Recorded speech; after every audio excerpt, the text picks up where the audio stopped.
KMSU. Hello there. Hello, is this Les? It is. Hey, how you doing? Good. How you doing today? I am excellent. We are hooked up here, ready to go. I'm glad that we got you on the air today. First of all, I want to introduce you to my co-host, Ton. Hey there, how you doing? Good. How you doing today? I'm great. I'm glad we got you on the air. If you're ready to go, I guess we'll get these questions rolling. I'm ready to go. Awesome. Well, I guess first, I want to kind of ask you, at what point or what was it that I guess made you identify with music and want to start creating it? Oh, I was a young whippersnapper, and I didn't have a lot of money, but I had I did the old RCA record club where you get, I forget what it was, 12 records for $1 or something like that. Yeah. And then they harass you with things you don't want for the next 3 years. So I just had always wanted to play something, but I didn't really have the money to pursue any type of instrument with any vigor. So I met some musicians at my high school, one of them being Kirk Hammett, and I was always singing these songs, these Zeppelin songs and Aerosmith songs and Rush and whatnot. And so he said, "Hey, why don't you come sing for my band? Come sing for my band." Actually, he said it like this: "Hey, Claypool, hey man, come sing for my band." And I was too scared. I didn't, I was just too nervous. I couldn't do it. But then I met this other guy who needed a bass player, and we became good friends. And so I talked my father into loaning me money for this crappy $30 bass, and he said, "Well, if you're going to do this, let's do it right." And we went and bought this Memphis P bass, and I spent the whole summer pulling weeds to pay it off, and that was just sort of the beginning. Well, can you tell us a bit about the early days of Primus? Was it difficult trying to make the band going with since you guys sounded so different than everything at that time?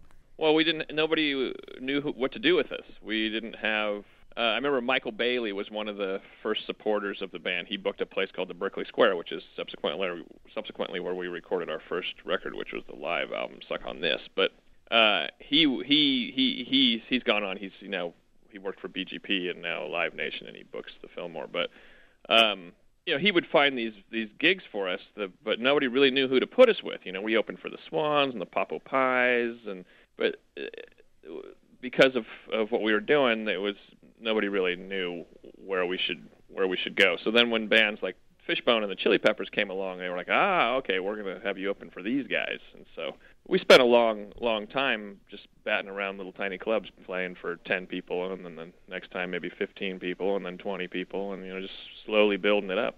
One thing we're interested about is your relationship with Tom Waits. Can you tell us a bit about that, how you guys met up?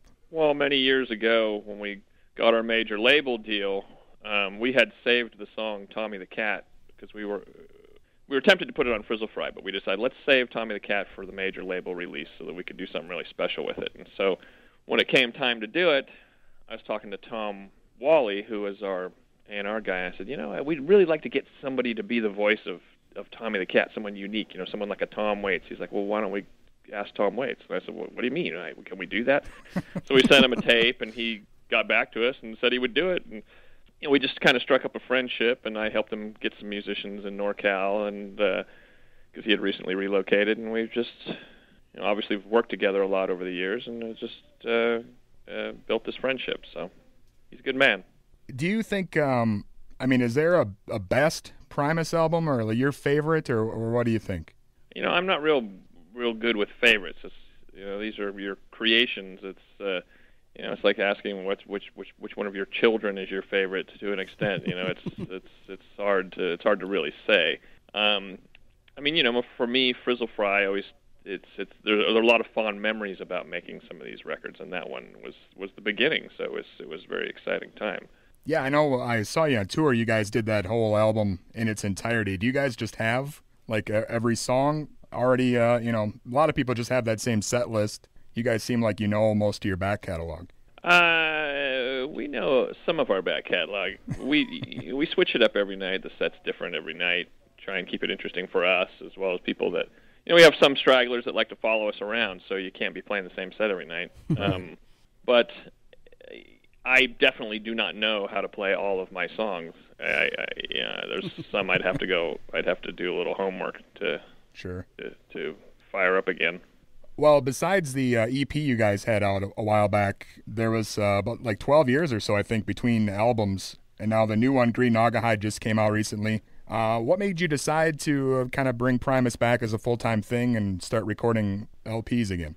Well, I had just finished up a project with my band, the Fungi and Foe record, and we were sort of finishing a tour cycle, and my management was like, okay, well, what's next? And one of the things that was talked about, there were many things talked about, but one of them was Primus. And, Lur and I had been talking, and he really wanted to do it, but it just didn't seem like Tim Alexander was much on board for the whole thing. And so we started talking to Jay Lane and had him come down and play, and it was amazing. It felt great, and the energy was there and the enthusiasm. So we thought, what the hell, let's make a record, and we did. I mean, it was that casual. So this might be a strange question, but it seems like nowadays Primus is getting more popular with kind of the jam band sort of psychedelic crowds. Is that something you kind of envisioned Primus would be a part of when you started out, or what are your thoughts on that?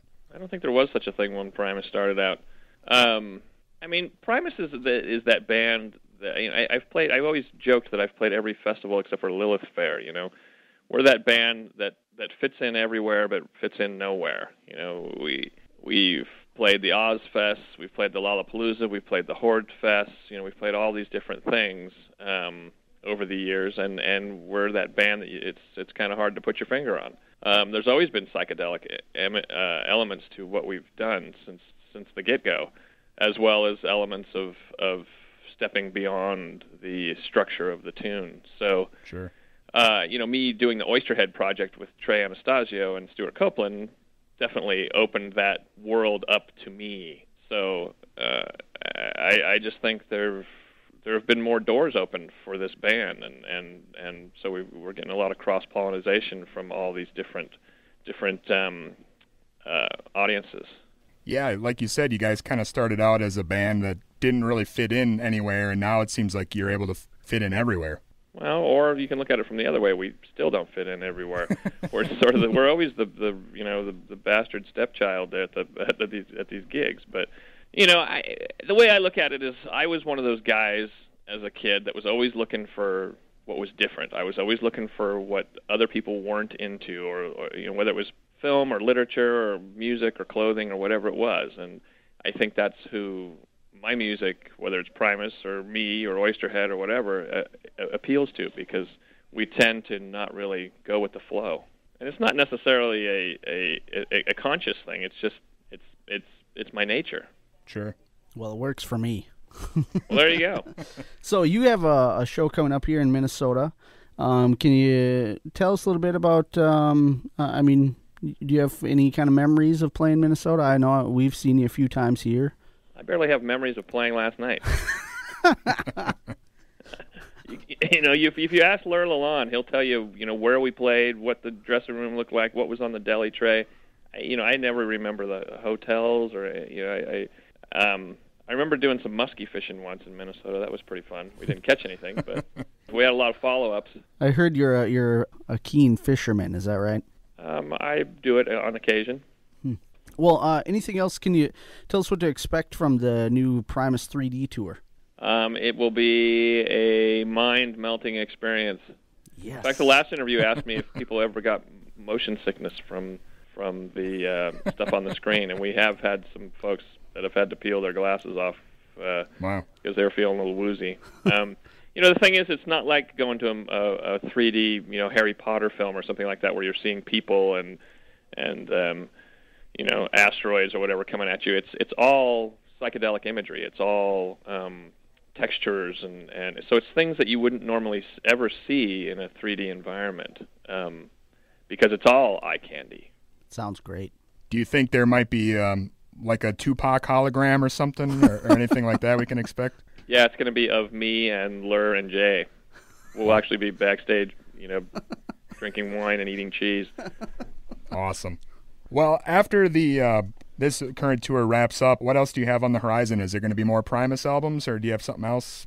Oh, I'm sure there'll be another Primus album at some point in time. We just did a 5/1 remix of the Seas of Cheese record, which actually came out pretty sweet. So that's coming out here in a few weeks. So that's probably the next thing that folks will see from us. It seems like, outside of the music, you've also had the feature film recently, and you wrote a novel, and you had your own wine business and all these other side projects. Are you doing anything like that? Is there anything like that coming up? Oh, there's always stuff like that. I have this giant, basically it's like this giant stove with all these pots on it, and whichever one gets pulled to the front burner is my focus. So, but they're all percolating at once. I'm in the wine business. I should say I'm throwing money at the wine business. It's something that my wife works a lot on, and we throw these really cool parties back home. My film came out a while ago, and I was totally sodomized by the film business. So I don't know how much I'm going to go back into that medium again. But you never know. But there's, I got this little duo de twang project I've been doing, sort of just a duo with an old buddy of mine I've known since high school, playing hillbilly versions of a lot of my music. That's been pretty fun lately. So, wherever the wind blows me, Yeah, I've seen some of that new stuff, and it's pretty cool. It's even pretty cool to see. I'm not sure what exactly you're playing there, but you have some kind of biscuit, steel style bass. Is that right? Yeah, it's a little dobro style bass. Is that something that you had custom made, or? Nah, somebody sent it to me years ago, and I just kind of started plunking around on it. Well, we got to say, Les, it's been an honor to have you on the show.